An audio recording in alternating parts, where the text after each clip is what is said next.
Every now and again, I'm reminded of this record that came out, made by Rick Moranis. It was in 2005. It was called Agoraphobic Cowboy. I shit you not.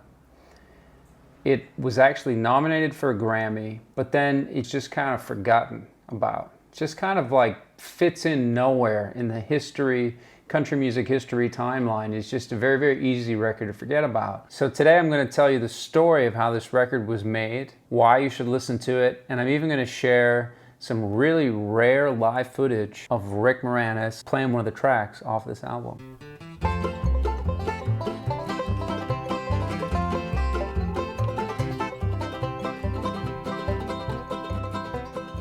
I'm wearing 50 extra. So Rick Moranis is a Canadian actor and comedian. Probably, what is he best known for? I would say probably Honey, I Shrunk the Kids, original Ghostbusters, Spaceballs. And for Canadians, we know him as part of SCTV, which is like a skit show, television show from back in the day, and as one half of the beer drinking duo Doug and Bob McKenzie. So actually for Canadians especially, a pretty nostalgic figure in entertainment. Rick Moranis actually left the world of acting in around, I think, the mid-90s, or late 90s, I think it was. His wife passed away tragically. As the story goes, Rick wanted to focus on raising his two children because he's now going to be a single parent, and took on like a private life outside of show business. Now, he kept writing. He was writing, doing like op-eds for, I want to say maybe the New York Times. I'm not 100% certain, but he was doing op-eds for different papers and columns and things like that. And then in around 2005, his kids are teenagers, really into the alt country scene. So he starts hearing all this country music in his house. And he grew up, according to his own words, a fan of Johnny Cash, Roger Miller, Statler Brothers, and who else did he name? Oh, Ray Stevens. Well, before we go any further, I'm going to show you a sample so you don't have to listen to me yak too much. We're going to check out a little bit of the first track here. It's called 9 More Gallons.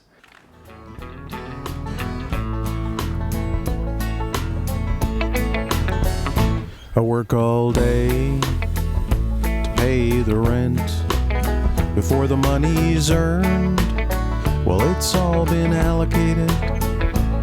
I got nothing on my plate, but I wish that I were fat. 9 more gallons and I'll have me a hat. Working nights, I'm always tired. I hope my boss doesn't get me laid off. It's hard to pull an empty load, even if you're stuck. 17 more wheels and I'll have me a truck. 2 more times a lady, 3 more 100 blows, 4 more easy pieces, 5 more days on the road. That gives you an idea of the kind of thing that he's doing here on this record. It's not like laugh out loud funny, it's just like dry, kind of witty humor.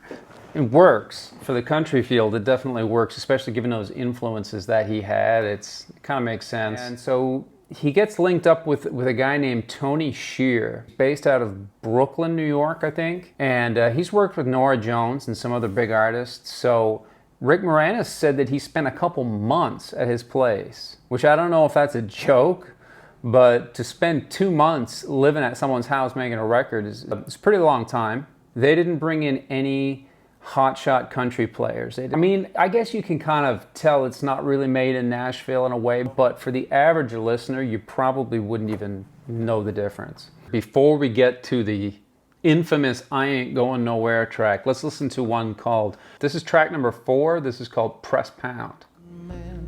Whatever you think it is I lack, let's talk about it, call me back.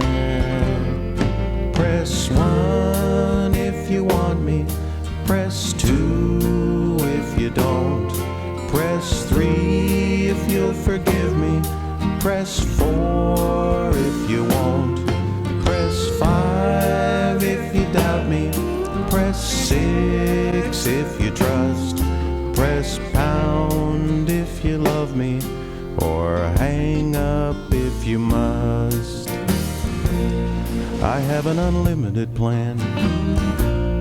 I forward my calls everywhere. I check my voicemail from the car or at the payphone in the bar.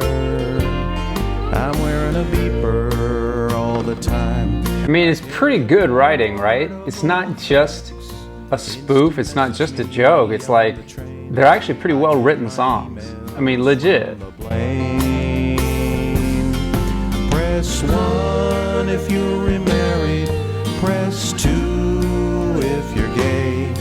Press 3 if you're dating that Rick from LA. Press 5 if you're screening. Press 6 if you're dead. Press pound if you love me, or hang. It's also funny that this all holds up pretty well. All of these early internet references still kind of work. Like they, even though they're a little bit dated, it's not completely irrelevant. Let's check out one that's called 5-Star Motels. We're gonna hear a little bit of bluegrass on this 5-Star Motels. I was dating some girl from Dayton when I got a little noisy with someone else from Boise. I did some yoga in Saratoga, wound up with lumbago from San Diego. It got a little clammy one night in Miami, made me wish again to be back in Michigan. This is a very traditional sounding, classic country western style record. It's mostly all original novelty songs, and it includes what has to be a 5-star remake, I've Been Everywhere by Hank Snow. You might know it from Johnny Cash, and it's got like almost 300,000 views on YouTube. So it was a fucking well done tune. Here we go. Yeah.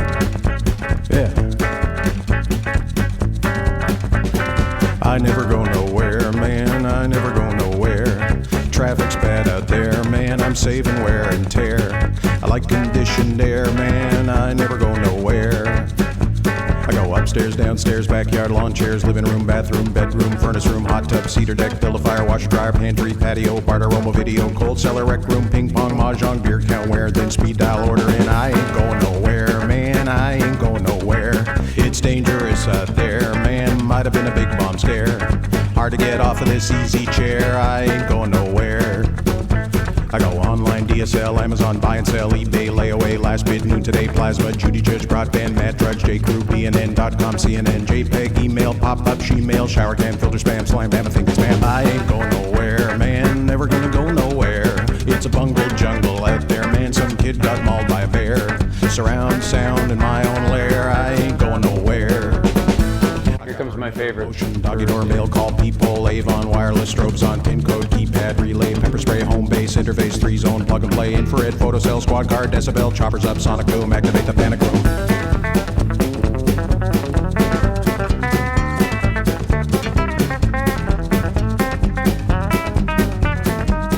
Sweet picking.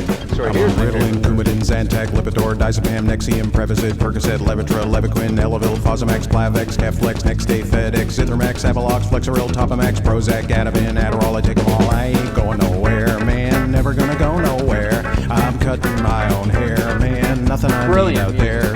Outside sunny, but inside share, I ain't going nowhere. That's country music right there. Nowhere.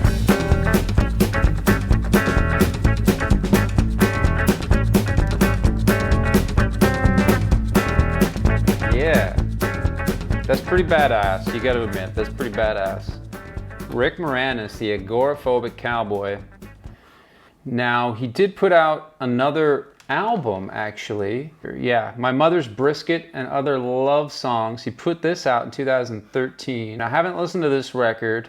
Actually, I did hear one song off of it, and it was great. But I haven't listened to the whole record, so if anybody has, let me know in the comments if you've checked that out. It would have been really cool if there was a vinyl release of this.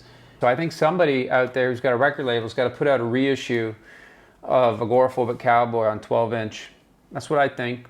It's just a good record, a record you want to definitely check out if you're into old time, classic country. Now I'm setting this up to show you this live footage here. Now the sound is not great on this, but this is the only known live performance I can find of him. He's on Conan O'Brien in 2006 here. Here with a song from his album, The Agoraphobic Cowboy, is Rick Moranis.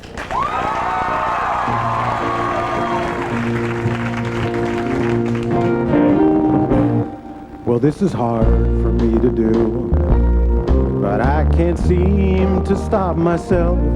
I know you said that we were through, and here I am, I'm calling you.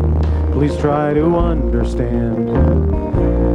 I see myself as your loving man. Whatever it is you think I lack, let's talk about it, call me back. Press 1 if you want me, press 2 if you don't, press 3 if you'll forgive me. That was fantastic. You know, the album is, first of all, congratulations on a Grammy nomination. Thank you. That's exciting. The songs are funny and sweet, and the musicianship is great. They're really good songs. Well, I don't deserve any of the credit for that. Tony Shearer, who played guitar, and we had Bill Frisell with us, too. Yeah. Just amazing, yeah. Tony Shearer. So Bill Frisell playing in that performance, I didn't even know that. Bill Frisell, oh my God, a legend. I thought he looked familiar there on stage, that guitar player. He took me into his home in Brooklyn, where he has a little studio, and we did this together, and he deserves all the credit. All for the best sound. country music comes from Brooklyn, it seems, yeah. I heard about this, and you're a very creative guy, and I know you love music, but why a country music album? Well, first of all, when you're born in Canada, as soon as you're born, they put the Gordon Lightfoot chip right into your head, and right in the delivery room, they all sing "Happy Birthday to You." Right. And a couple of years ago, my daughter started listening to a lot of bluegrass music, and she had a boyfriend who had a mandolin. So he'd come over, and I'd go, "Where's the mandolin?" Right. And he'd say, "It's in the car." "Don't leave it in the car. Go get it. There's rats. There's thieves. There's lingering carbon monoxide." And he'd go and get it, and he'd come back in, and I'd have the guitar on. "Hey, come on, get the guitar. Take the mandolin out of the way." And they'd go into, her room, and we don't need to know about that. I'd go into mine and write country songs. So now, that's how it happened. You've been nominated for a Grammy before in the 1980s. Yeah, Dave Thomas and I were nominated for the Great White North album, the Mackenzie Brothers. Yeah. And we lost to the great Richard Pryor. If you're going to lose to Richard Pryor. So this time I'll lose to the great Chris Rock, I'm sure. So. Yeah. Are you up against Chris Rock? Yeah. Oh, okay, you're not getting this. Conan, killing it here. Now, where is this? Can people get this CD? Because it's really good. People should hear this. Thank you. Initially, it came out on my website, and then we got a lot of positive feedback, and so I decided to do what's called a distribution deal, and it's going to be in stores on Tuesday. And this is the album, and well, you can have this, actually. Thank you very much. I brought this for you. Thank you. It's a promo copy. There's a little hole on the barcode, so you can't take this back. And I'm going to throw in the shipping and the handling. But we do a thing, because I'm the record company. We also do shipping and fondling too. So nice. If you want to be fondled, I'm up for that too. Go to the website. Sure. And then you can see there's a little sticker here, this little Grammy nominee sticker, which costs, I think it was Oh my God. a quarter of a cent each to put on. I will pay you for that sticker. Well, actually, I'm selling the stickers separately. Okay, in fairness, I should have watched this through once before I started giving you this live reaction, but this is classic stuff. They're great. I have them on my nipples, and they're if you want them. I do want them with the fondling. Yeah. All right, I I'll want get those you a on my whole nipple. roll. Well, the Agoraphobic Cowboy is in stores Tuesday, February 7th, and it really is a fantastic record, so check it out. And Rick, great to have you here. Thanks for doing it. Good, that was a treat. good. Rick Moranis, we'll be right back. Sarah Vowell coming up. Stick around. Rick Moranis, Agoraphobic Cowboy. All right, have a listen to that record, and till then, we'll talk to you guys later. Keep it country and keep on coming back.